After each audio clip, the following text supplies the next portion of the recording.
The Pittsburgh Steelers' fourth quarter execution versus the Baltimore Ravens offensively was phenomenal. Now, they're going to have a bigger and more tougher challenge when they play the Houston Texans to see who can advance in the playoffs. And I wanted to kind of go through and show you some of the key factors, the crucial things that they will need to do to beat the Houston Texans, while also going in and looking at some of this fourth quarter execution from the Steelers versus the Ravens. Here's a play that I really liked.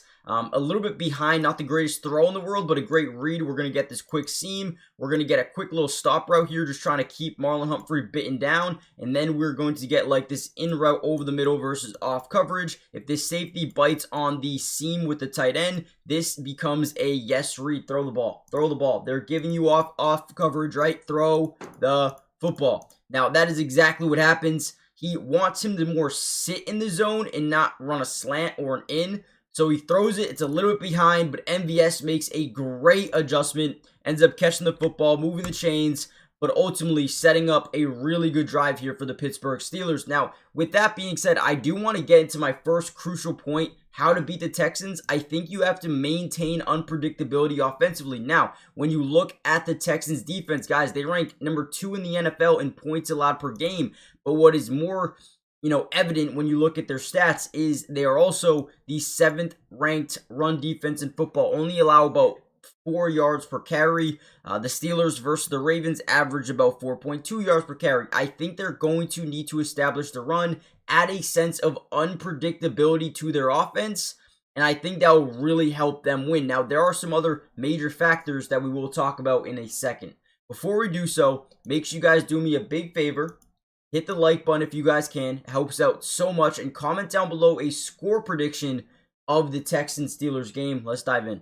All right, here we go. Basically the same play as last time, but this time, instead of just a quick seam, we're going to get a stick and nod up the middle of the field because they've got their linebacker pressed up to the line of scrimmage and no kind of mid-read here. This is basically a yes-no read already. Like, we are looking at this and we're like, yes, we want this every day of the week. From there, we get a go ball down left sideline. We get, again, that slant. We get the stop route here. And the stick and nod works perfectly. Why does it work perfectly here? Well, first of all, they have no mid-read. You got 2 hook curls, so they end up dropping to the outsides of the hash.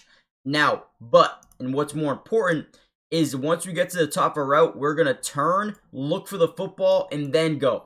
Okay? The reason that helps, right there, boom. You see how his head turns as if he is fully committing to this out? What that does is sell to the DB that the ball may be coming here. So he looks back, he overcommits to it, and then boom, the second level of the defense is wide open because they're in this zone defense. These guys are split out wide, middle of the field, the seam is wide open. Great route by Pat Freiermuth, but also what a anticipation throw by Aaron Rodgers. Look at ball's out now. Ball's already coming out on the money. What a play by Pat Freiermuth and Aaron Rodgers. Now, another point of emphasis, guys. Okay, and this one is very, very important.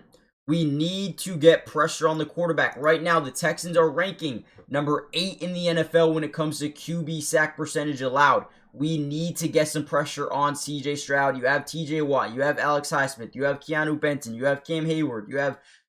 You got a bunch of guys. Derek Harmon, right? Y.A. Black. Nick Herbig, right? Jack Sawyer. You got so many guys. Get pressure on the quarterback. If you can do those 2 things, establish the run game offensively and create pressure defensively, I think they are going to be in position to win this game. Another quick read here by Aaron Rodgers. They try to make it super simple. We are going to just get this in route. Our running back's going to get out into the flats. If this guy bites down, we know it's man-to-man coverage. We know Calvin Austin is a pretty good route runner for the most part, especially versus press man coverage. He's going to be able to force you in one direction. You're going to see him actually get Nate Wiggins to overcommit to the outside shoulder, giving us the inside. And once again, Aaron Rodgers' first read is most likely going to be this guy right here. He's going to turn, he's going to look, and once he sees him follow the running back here, boom, throw the football. We've got inside leverage and about a yard of separation already. Ball's got to be out quick. Look at the anticipation of this throw. Look at the anticipation of this throw, man. Perfect job. You find Calvin Austin, and then guess what? Your playmaker's able to make a play in space, picks up an extra 4 or 5 yards on the play. That's a 16-yard pickup to get across midfield. Let's go, man. NFL postseason is basically right around the corner, and this is your guys' chance to over 1,000x your money using the Sleeper app. And man, it is exciting. I use it almost every single week. Before we get into it, I do want to say, if you sign up right now using my code DUBS, right, you see it right here, right here, you'll get a 100% match deposit up to $100. So if you put in 100, they're going to give you 100. If you put in 50, they'll give you 50. It is an absolute steal. And what I wanted to do for this is give you my picks for this weekend. Okay, so we're going to start off with Emeka Buka. Higher than 25 yards. Guys, 25 yards. That could be one catch for Buka. I feel like that's safe. I'm going to do it. I'm locking it in. We got A.J. Brown higher than 59.5 receiving yards. Versus Buffalo, you can expect this to be a big game, a high-scoring game. I think this hits. And then Stephon Diggs with no Matt Collins, no Kayshon Boutte, over or higher than 60 yards. I like this a lot. Let me know what you guys think. And again, use promo code DUBS. Use promo code DUBS and you'll get a $100 match on your first deposit. Terms and conditions apply. See Sleeper's terms of use for details. It's currently operational in over 25 states. So make sure you guys check out Sleeper today and let me know what you guys are doing. Really quickly, guys, do me a big favor. Hit the like button if you haven't already done so, but also subscribe to the channel. It's free. Doesn't cost anything, and we will be covering the Pittsburgh Steelers throughout the entirety of this season. So make sure you join the family. Turn on your post notifications. That way you're notified when we do post more videos on Pittsburgh, okay? So much more going to be coming out soon. Join the family. Okay, with that being said, I also wanted to give you one more real big point of emphasis before we break down this play. And I'm gonna say there's two things here that I really think stand out when you look at the Houston Texans offense. A weakness. There's two of them, right? Third down conversion percentage. We need to keep this where they're at. 37.23%, 23rd in the NFL. Not really good at all. If we can keep that third down conversion percentage low, again, I think that is going to be crucial. But another thing is, what else stands out to you guys here? This number right here, red zone scoring percentage, touchdowns, obviously in the red area, 30. They are ranking almost dead last when it comes to red zone touchdown percentage. Can we make sure that stays the same? That would be huge.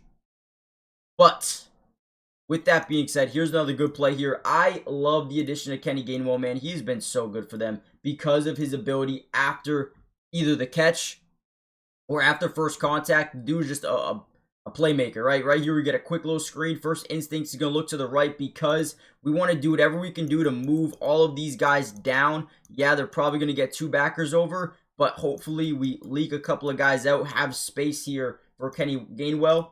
That's exactly what happens. We look over to the right, 1, 2, 3, obviously. Safety moves over a little bit, gives us time, and Kenny Gainwell, boom, gets hit basically in the backfield, makes the first guy miss. Great blocking up the field, 15-yard pickup just like that. Get the ball to Kenny Gainwell, man. But these last couple of plays are going to be thick.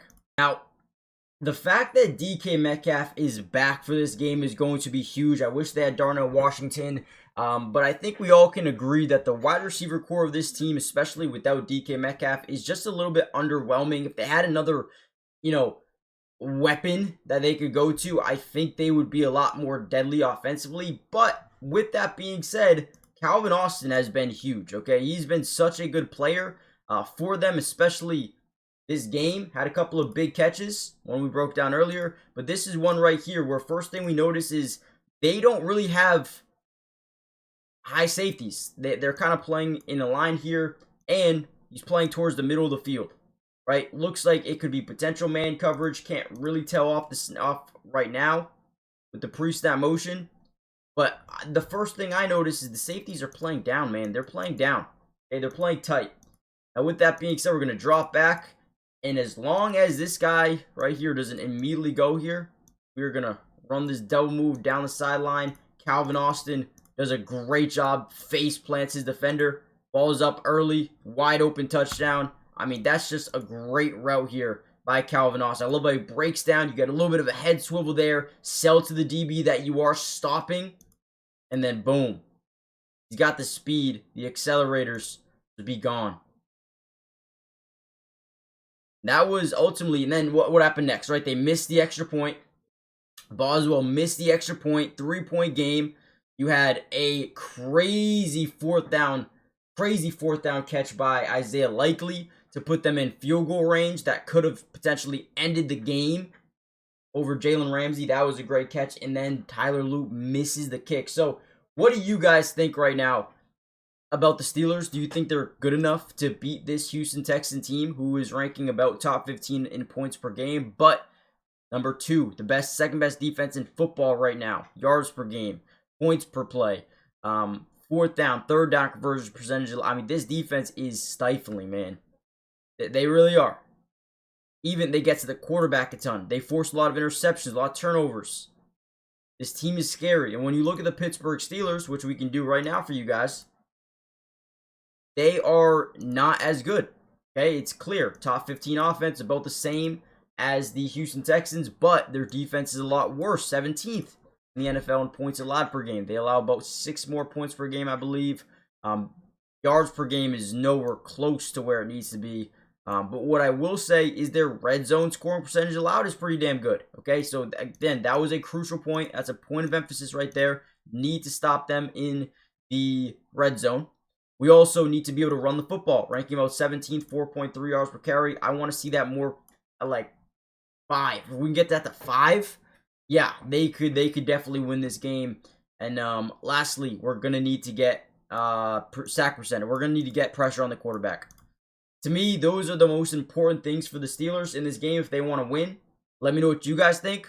What are the 3 crucial factors? Comment down below. I'll see you guys in the next one. Peace.